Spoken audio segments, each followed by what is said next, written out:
Dalam perjalanannya ke Yordania, Presiden Prabowo Subianto mendapatkan perlakuan istimewa. Tiba di langit Yordania, pesawat orang nomor 1 di Indonesia ini mendapatkan pengawalan khusus oleh pesawat F-16. Dari sisi kanan dan kiri pesawat kepresidenan, F-16 Yordania terbang dalam formasi presisi, mengantar pesawat presiden hingga mendekati pendaratan di Bandar Udara Militer Marka Aman. Pengawalan udara tersebut bukan sekedar prosedur keamanan negara, melainkan simbol penghormatan tinggi dari Kerajaan Yordania Hashimiyah. Bahkan, salah satu pilot F-16 menyapa langsung Presiden Prabowo melalui komunikasi radio. Your Excellency Mr. President, Assalamualaikum warahmatullah. This is Line 1 speaking. Your Excellency, on behalf of His Majesty King Abdullah II and the people of Jordan, we are honored to welcome you to Jordanian airspace, and it's a great honor to escort your flight this evening. Wishing you a pleasant stay and a safe landing. Ramadan Mubarak, sir. Presiden Prabowo pun secara langsung membalas komunikasi tersebut, menyampaikan apresiasi dan rasa terima kasih atas kehormatan yang diberikan. Lion Flight Indonesia One. This is President Prabowo Subianto of Indonesia. I would like to thank you and your flight for receiving me, for escorting me, and please pass on to your commanding officer and His Majesty how pleased I am to be back here in Amman in Jordan.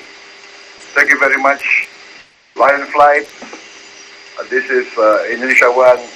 Once again, Ramadan Mubarak. Wish you all the best in this holy month. Wassalamualaikum warahmatullahi wabarakatuh. Ini menjadi kunjungan kedua Presiden Prabowo ke Yordania usai kunjungan pertamanya pada 13 April 2025 lalu. Tim Liputan, iNews melaporkan.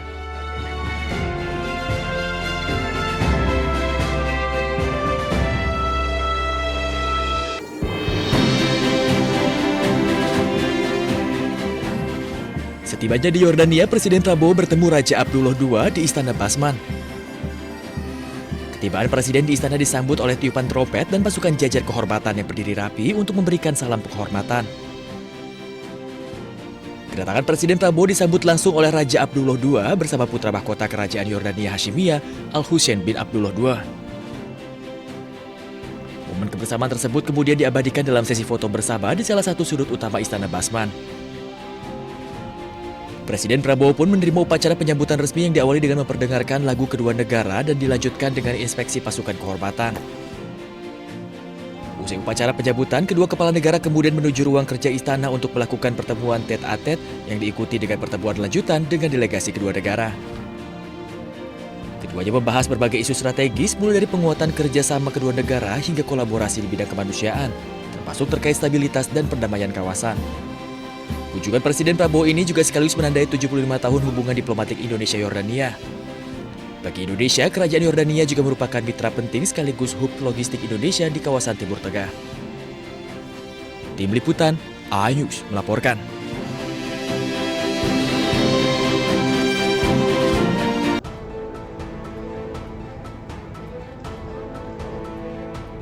Komunitas Muslim di Toamasina, Madagaskar menyediakan makanan hangat setiap hari kepada ribuan orang yang terdampak Topan Kizani. Badai ini meninggalkan kerusakan yang cukup parah bagi lebih dari 423.000 orang. Para sukarelawan menyiapkan panci masak besar dan menyajikan makanan kepada keluarga dan anak-anak yang terdampak yang berbaris sambil memegang wadah kosong mereka. Sedikitnya 3.000 makanan disediakan untuk warga terdampak selama 30 hari penuh di dalam bulan Ramadan.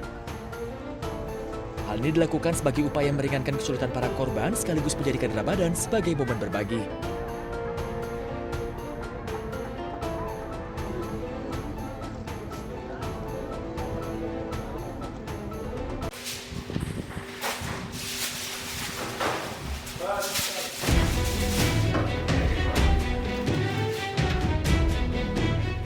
Dapur umum yang dikelola oleh Asosiasi Kebudayaan dan Seni Al-Ruwad kembali melayani warga di kamp pengungsi Aida Bethlehem, tepi barat Palestina.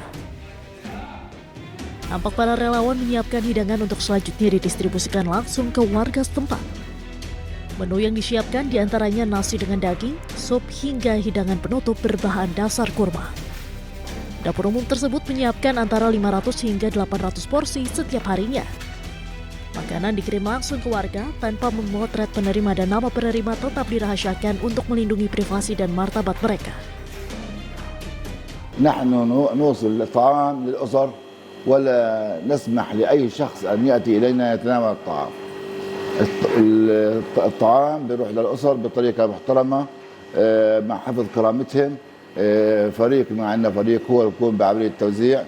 نحتفظ بنفسنا بالأسماء، ما بنصور على الإطلاق ما بنصور أي أسرة، ما بنصور اسم على أي طبق. يعني في خصوصية، نحافظ على خصوصية وكرامة الناس. Inisiatif ini telah menjadi penyelamat bagi banyak keluarga rentan, terutama di tengah memburuknya kondisi ekonomi di tepi barat.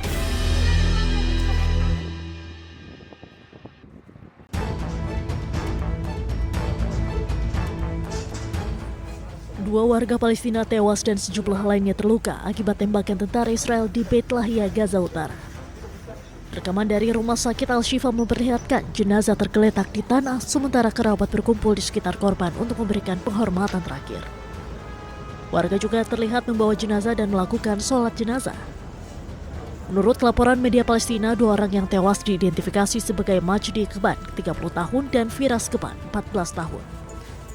Ayah salah satu korban mengatakan bahwa putranya ditembak saat membeli makanan dari toko terdekat dan menambahkan bahwa beberapa orang lainnya terluka dalam insiden tersebut. الولد هذا راح يجيب لنا اكل، راح يشتري لنا من الدكان، فوقف مع عباب الدار لسه بدوش يطلع، فكان ضربوه حبه هو 4-5 شباب. ففيهم جرحى وفيهم هيهم زي ما انتم شايفين مكتلين مرميين ملفوفين بشرايط. فايش نعمل في الحال هذا؟ شو نسوي؟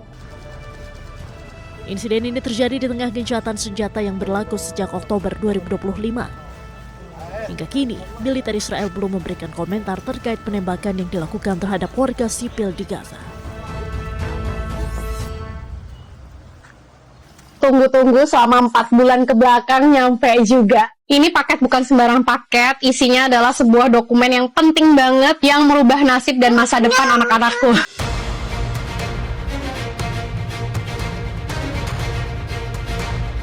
Polemik alumni LPDP yang dinilai mengaku bangga anaknya menjadi warga negara Inggris membuat Dirut LPDP Sudarto turut menyampaikan permohonan maaf atas kegaduhan yang timbul. Namun Sudarto meyakini mayoritas alumni LPDP tetap berdedikasi mengabdi dan berkontribusi untuk negara. Sudarto menegur dan mengingatkan seluruh alumni LPDP agar menjaga etika, terlebih pendidikan tinggi mereka dibiayai dari uang rakyat. Ya, itu dari uang rakyat. Tadi Pak Dedi mengingatkan saya ada jargon sekarang LPDP, ya. Saya mengingatkan teman-teman lupa pakai duit pajak. Sementara Direktur Jenderal Administrasi Hukum Umum Kementerian Hukum Widodo mengingatkan Dwi Sasetyaning Tias alumni LPDP untuk tidak mengintervensi hak anaknya dalam memilih hak warganegaraan. Hingga saat ini anak Dwi Sasetyaning Tias masih berstatus WNI. Secara aturan peraturan perundang-undangan, otomatis yang melekat dalam dirinya karena bapak ibunya adalah WNI, ya dia otomatis menjadi anaknya warga negara Indonesia. Ini yang nanti kita harus tegaskan kembali. Pasalnya Inggris tempat domisili Dwi tidak menganut sistem otomatis berkewarganegaraan berdasarkan tempat lahir, sehingga status tidak otomatis warga negara Inggris meski lahir di sana. Tim Liputan iNews melaporkan.